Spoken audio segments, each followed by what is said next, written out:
নমস্কার। যুক্তি তর্ক সঙ্গে অর্কই আপনাদের স্বাগত। আপনাদের সঙ্গে আমি অর্কপ্রভ সরকার।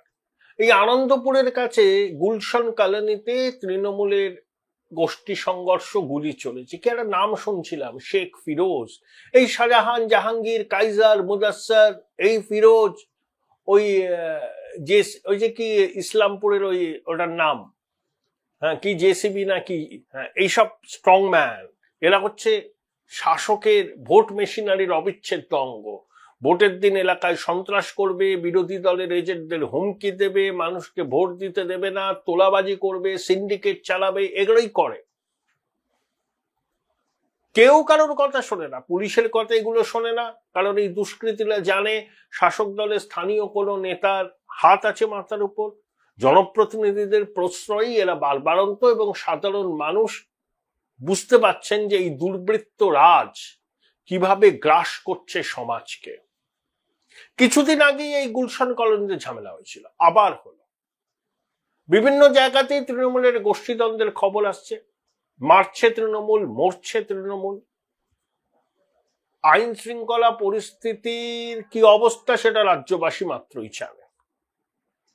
প্রতিদিন শিক্ষিত ছেলেমেয়েরা পথে নামছেন,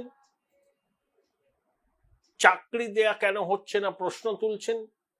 কেন কটা শূন্য পদ আছে সেই তালিকা প্রকাশ করতে পারছে না রাজ্য সরকার, সেটা বলছেন। ভাবুন, 2022 সালে নভেম্বরে পরীক্ষা হয়েছিল টেটের, খুব ঘটা করে। 2025 শেষ হতে চলল, এখনো পর্যন্ত বিভিন্ন জেলায় কটা শূন্য পদ সেটা প্রাথমিক শিক্ষা পর্ষদ খুঁজে বার করতে পারল না।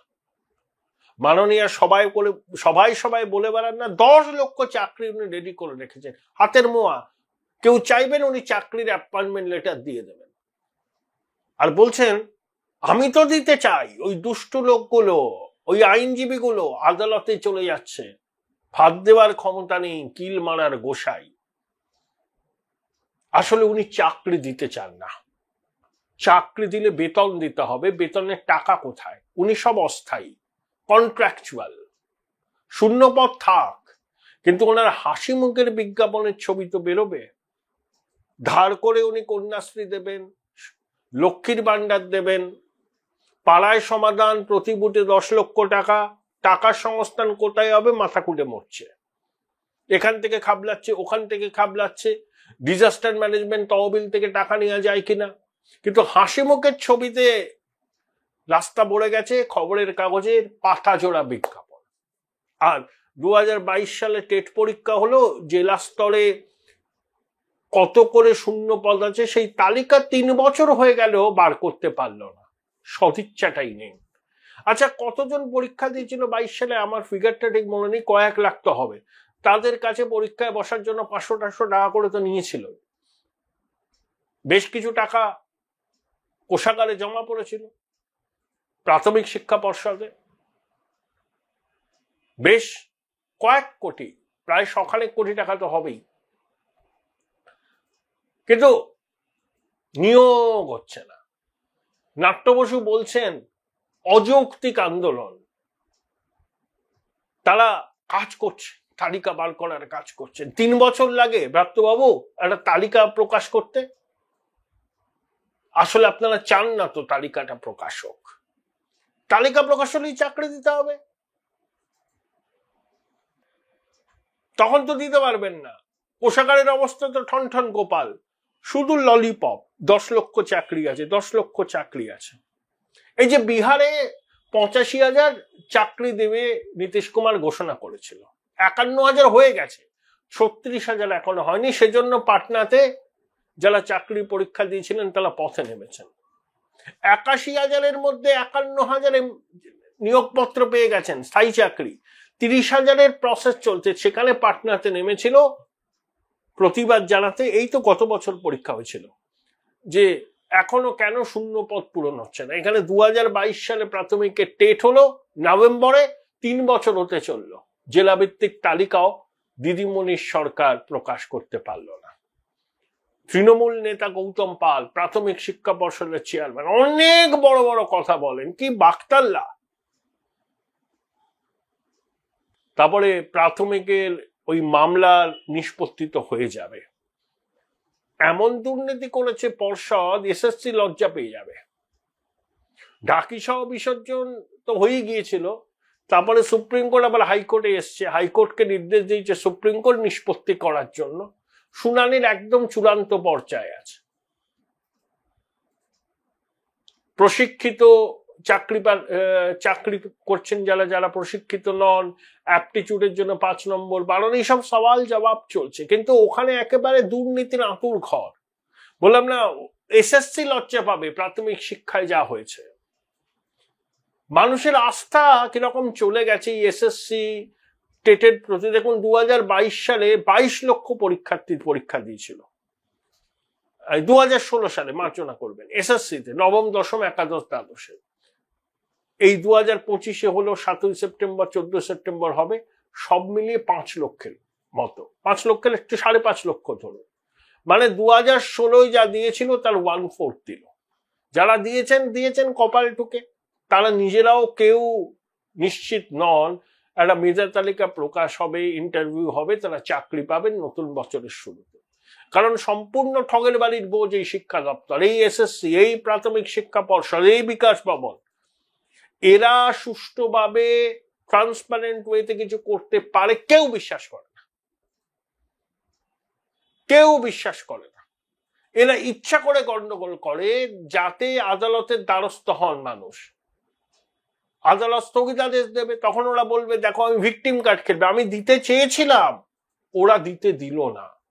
এটা কিন্তু একটা মানে একদম ছক, মানুষকে বোকা বানানোর ছক। আমি ইচ্ছা করে পদ্ধতিতে এমন কিছু রাখবো যেটা আদালতে চ্যালেঞ্জ হবে, আদালত সওয়াল জবাবে মামলাকারীদের বক্তব্য শুনে কনভিন্স হবে না, এ তো বহুত গন্ডগোল আছে পদ্ধতিতে। স্থগিতাদেশ এটাই চায়। যেই স্থগিতাদেশ দেওয়া হলো এরাও সওয়াল করবে, হাইকোর্ট রায় দেবে, মানবে না। সিঙ্গেল বেঞ্চ হলে ডিভিশন বেঞ্চ হলে ফেভারে না গেলে মানবে না, সুপ্রিম কোর্টে যাবে, কালক্ষেপ করবে। কোষাগারের টাকাটা বাঁচবে, বেতন দিতে হবে না। এটা কিন্তু একটা ছক। এই যে ভিকটিম কার্ড খেলা, আমি চেষ্টা করেছি, ওরা করতে দিল না। পশ্চিমবঙ্গের মানুষ আশা করি এদের এই ছকটা বুঝেছেন। সেই জন্যই 16 সালে যতজন পরীক্ষা দিয়েছিল এসএসসির, তার 1/4 দিল 22-এ। সম্পূর্ণ অনাস্থা মানুষের। কেউ বিশ্বাস করে না প্রাথমিক শিক্ষা পর্ষদ, এসএসসি কোনো কাজ স্বচ্ছভাবে সততার সাথে করতে পারে। ওগুলো দুর্বৃত্তের আখড়ায় পরিণত হয়েছে বলে অনেকে মনে করে। এবার আসুন, পাড়ায় সমাধান, বুথে সমাধান, প্রতি বুথে 10 লাখ টাকা, 8,000 কোটি টাকার বরাদ্দ হলো, হাসি মুখের ছবি মাননীয়ার। ক্লাবকে টাকা দিচ্ছেন পুজোয়, কন্যাশ্রী বরাদ্দ বাড়বে ভোট অ্যান্ড অ্যাকাউন্ট বাজেটে। কিন্তু রাজ্যের হাইকোর্ট এবং লোয়ার কোর্টে মানে তার কি অবস্থা? প্রিন্টারের কালি নেই, কার্টেজ নেই, পেন নেই, কাগজ কেনার পয়সা নেই, মেডিকেল ইউনিট নেই, জেলে সিসিটিভি হচ্ছে না। হাইকোর্ট বারবার বলেছে। মুখ্য সচিব ভার্চুয়ালি গেছিলেন, বলেছেন যে আপনি জুডিশিয়াল সেক্রেটারিকে বলুন কি কি চাহিদা, সবগুলো নিয়ে ইমিডিয়েটলি করুন। হাইকোর্ট এবং লোয়ার কোর্টের পরিকাঠামো সব তো রাজ্য সরকারের মেনটেন করার কথা। অনেকদিন ধরে আদালত বলছে 17 কোটি টাকা। মুখ্য সচিব বলেছেন যে আমি 10 কোটি টাকা বরাদ্দ করে দিচ্ছি। এতদিন কি করছেন? মানে মাননীয়ার কাছে এগুলো কোনো গুরুত্ব নেই। কাগজ নেই, কম্পিউটারের কালি নেই, হেলথ সেন্টার নেই, জেলে সিসি ক্যামেরা নেই, ওনার কিচ্ছু এসে যায় না। ওনার হাসি মুখের ছবি তো আছে, অনুপ্রাণিত সংবাদ মাধ্যমে পাতা জোড়া বিজ্ঞাপন। তখন পয়সার ঘাটতি হয় না। এটা সরকার চলছে। আসলে আদালতের উপর খুব রাগ। আদালত তো সরকারকে নির্দেশ দিচ্ছে, সরকারের ছল চাতুরি দুর্নীতি ধরে দিচ্ছে।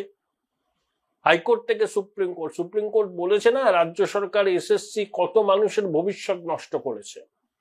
নয়নের মণিতের ব্যাকডোর দিয়ে পরীক্ষা দেওয়ার জন্য ব্যবস্থা করতে চাইছে রাজ্য সরকার। অ্যাডভোকেট জেনারেল কি বুঝতে পারেননি সুপ্রিম কোর্ট কি বলেছে? ওই এসএসসি রায়ে সুপ্রিম কোর্টের বিচারপতি সঞ্জয় রায় বলেছেন। তাও লজ্জা নেই এদের। খুব রাগ আদালতের উপর, খুব রাগ।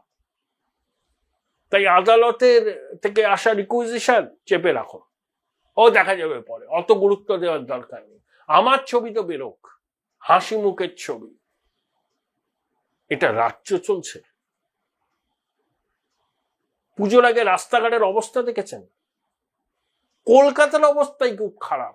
জেলা শহরের কথা তো ছেড়ে দিন, আবার একটা ওই পিচ টিচ দিয়ে একটা তাপ্পি মারবে, আবার কয়েকদিনের মধ্যে পিচ উঠে একেবারে ছাল চামড়া উঠে যাবে, খানা খন্দে ভরে যাবে, দুর্ঘটনা হতে পারে।